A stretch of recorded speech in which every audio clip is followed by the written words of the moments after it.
Hey cats, what's happening? You know, when I first bought this property, everything here was a brush field. In fact, everything over there to my north was a field. Now, it's all woods now, but it was a field. And from here, you could look down and see the neighbor's house down closer to the street. But time has changed things quite a bit. In fact, probably going back into the 1920s, maybe a little earlier, 1918, I think it was. This property, in fact, probably all 5 or 6 parcels all the way up to the next road was all one big farm. And over the years, it was divided up into parcels. This particular parcel had originally been farmland, agricultural land, probably plowed and planted. Maybe it was a pasture for cattle or something, but it was left to grow up. So when I bought the property, this was all, a brush field. Now I had an old Farmall H that I had rebuilt from the ground up, and it was one heck of a nice tractor. It was, had the tricycle configuration, the 2 little tires in the front and then the 2 big tractor tires in the back, and it was a powerful machine. And I had a brush hog that towed behind, and if I could run it over with the tractor and push it over, the mower would grind it up. And that's how I cleared the property up here on the hill. We left everything down in the front to grow because that was swampy down there. But up here on the hill, everything was mowed, except for the trees that we had saved. And some of the trees we had put a ribbon around to save. That tulip poplar there was one of them. Anyway, the neighbor guy who lived down at the street at the time was a heavy equipment mechanic. He had one of those big tool trucks, big heavy tool trucks with an engine hoist on the back, a crane, and he would go out on construction jobs and repair heavy construction equipment. And he saw me mowing up here with my Farmall, and he came over one day and he said, "Hey, I've got some old farm equipment down here in my field I'd like to get rid of. If you're interested, or you know anybody that's interested in it, let me know, and you can take it out of here for free." He said it's probably good for scrap iron. I said, wow. So I went over and looked at it, and right away I jumped on my Farmall and I took my tractor down there, hooked up to it, and I dragged it all back here. The first thing I grabbed were these old iron weighted tractor tires, or tractor wheels.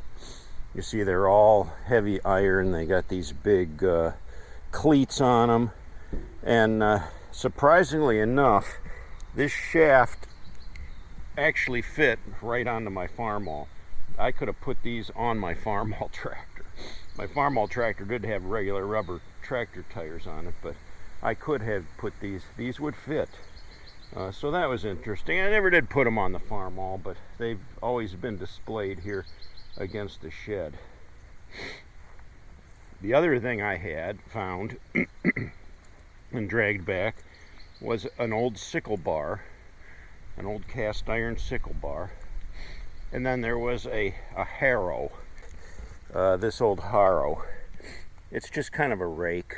You can see there's a lever there. You pull the lever, and those things curled down, and those rake tongs would dig into the ground.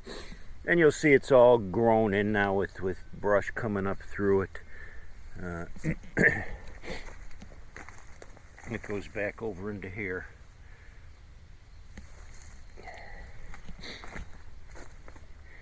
So my project this week, I thought, I'm going to revive that sickle bar. So I cut the brush away from it. The wheels were sunk into the ground. I used my hydraulic jack. I jacked it up out of the ground and hooked it up to my Silverado, and I dragged it over here. to the herb garden where I'm going to display it. So that was quite a project, getting out of the ground. The wheels were sunk in the ground. The roots had grown through the wheels. But it's pretty unique. This is some ground fabric that I'm going to put down underneath it to keep the weeds from coming up. It's missing the seat, and I might be able to find a seat on eBay for it if I can find one that isn't really expensive. They're kind of a collector's item. You'll see that the tongue is pretty rotted, so it really can't be used anymore unless I replace this wood, and I'm not into the restoration of this thing. Here's a toolbox. It says New Ideal Giant. There's International Harvester emblem right there, and over here it says Deering, Chicago, USA. Open the toolbox, you'll see there's a broken off, sheared off gear head. Some other odd parts. The levers are pretty froze up, nothing works on it. The wheels did turn when I pulled it out of the woods, so that was kind of neat. But the levers are not moving at all. I put some WD-40 on there, thinking I might be able to get that lever to move. This lever, you'll see the actual cable for it, or the rod. It's broke off right there. So that doesn't even work. But we're going to display it here. And what I'm going to do is I'm going to put the roll of fabric underneath it. I'm going to get it up on some concrete blocks where it's because the tires will sink into the ground if I leave it like this. So I'm going to put some blocks underneath the wheels to get it up a little bit. And then I'm probably going to put gravel around it. And that'll be some yard art. Yeah. So that's my project for today, to get that thing looking good. Another little side note to the story about the neighbor down there.